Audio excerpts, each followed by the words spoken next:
حدیث کو حدیث کیوں کہتے ہیں؟ حدیث کا لفظ جو ہے یہ جیسے گزشتہ کلاس میں بھی میں نے ذکر کیا تھا کہ محدث دال کی تشدید کے ساتھ ہے اور ہا کے زبر کے ساتھ، نہ کہ ہا کے سکون کے ساتھ محدث اور دال کے کسرے کے ساتھ کہا جائے تو اس کا معنی ہوتا ہے بے وضو ہونا، ٹھیک ہے؟ اور محدث یعنی حدیث بیان کرنے والا ہونا۔ تو دو طرح کے کلام شریعت کے موجود ہیں، ایک اللہ کا کلام ہے اور ایک نبی علیہ الصلوۃ والسلام کا کلام ہے۔ اللہ کا کلام آپ لوگ، میں اس دن جب یہاں کلاس میں آیا ہوں تو استاد محترم آپ کو پڑھا رہے تھے کہ اللہ کا کلام مخلوق نہیں ہے، کچھ یاد ہے آپ کو کہ اللہ کا کلام مخلوق نہیں ہے؟ جیسے اللہ خود خالق ہے تو اللہ کی جو صفات ہیں وہ بھی اللہ تعالیٰ کی ذات کی طرح ہمیشہ سے ہی ہیں، لا ابدی ہیں، وہ بھی اس کے اوپر کبھی فنا طاری نہیں ہوئی۔ تو اللہ تعالیٰ کے کلام کو قدیم کہا جاتا ہے۔ قدیم کا معنی ہوتا ہے جو ہمیشہ سے ہو۔ قدیم کسے کہا جاتا ہے؟ جو ہمیشہ سے ہو۔ اور اس کے مقابلے میں حدیث ہوتا ہے جو پہلے نہ ہو اور بعد میں ہو۔ تو محدثین نے حدیث کا لفظ بولا آپ صلی اللہ علیہ وسلم کے کلام کی طرف، کیونکہ جیسے آپ صلی اللہ علیہ وسلم غیر خالق ہیں، اللہ تعالیٰ کے علاوہ ذات ہے آپ کی، تو ایسے ہی آپ کا کلام بھی اللہ تعالیٰ کی ذات کے کلام سے ہٹا ہوا الگ سے ہے۔ اس لیے کلام اللہ قدیم ہے اور کلام رسول جدید یعنی حدیث ہے، جس کے اوپر یعنی فنا طاری ہو سکتی ہے، جیسا کہ اللہ تعالیٰ قرآن مجید میں بعض مقامات پر یہ فرماتے ہیں کہ اللہ تعالیٰ ساری کی ساری کائنات کو لپیٹ کر اپنے ہاتھ میں پکڑ کر پوچھیں گے لمن الملک اليوم، آج کس کی بادشاہت ہے؟ پھر خود ہی فرمائیں گے للہ الواحد القہار۔ تو اس وقت تمام مخلوقات کو ختم کر دیا جائے گا، ناپید کر دیا جائے گا، ساری کی ساری چیزیں فنا ہو جائیں گی۔ تو نبی کریم صلی اللہ علیہ وسلم کا کلام اللہ جل جلالہ کے کلام کے مقابلے کے اندر حدیث ہے، اس وجہ سے اس کو حدیث کہا جاتا ہے۔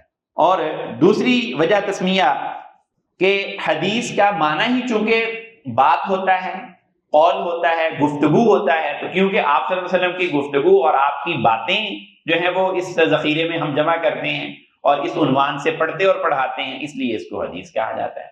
اور ایسے ہی تیسری وجہ تسمیہ یعنی آپ صلی اللہ علیہ وسلم کی باتوں کو، آپ کے اقوال کو، آپ کے افعال اور آپ کے اعمال کو حدیث کہنے کی ایک وجہ یہ بھی ذکر کی گئی ہے کہ اللہ تعالیٰ نے سورہ والضحیٰ میں آپ صلی اللہ علیہ وسلم سے کلام کیا ہے، والضحیٰ واللیل اذا سجا ما ودعک ربک وما قلی وللآخرۃ خیر لک من الاولی ولسوف یعطیک ربک فترضی الم یجدک یتیما فآوی۔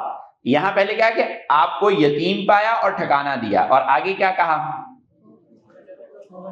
نہیں، ان دونوں آیتوں کو چھوڑ کر آگے جائیے، ووجدک ضالا فہدی ووجدک عائلا فاغنی، آگے فَأَمَّا الْيَتِيمَ فَلَا تَقْهَرْ۔ پہلے کہا کہ آپ کو یتیم پایا، ٹھکانہ دیا، اب ساتھ ہی کیا ڈائریکشن دی کہ جب یتیم آئے تو اس کو جھڑکنا نہیں ہے۔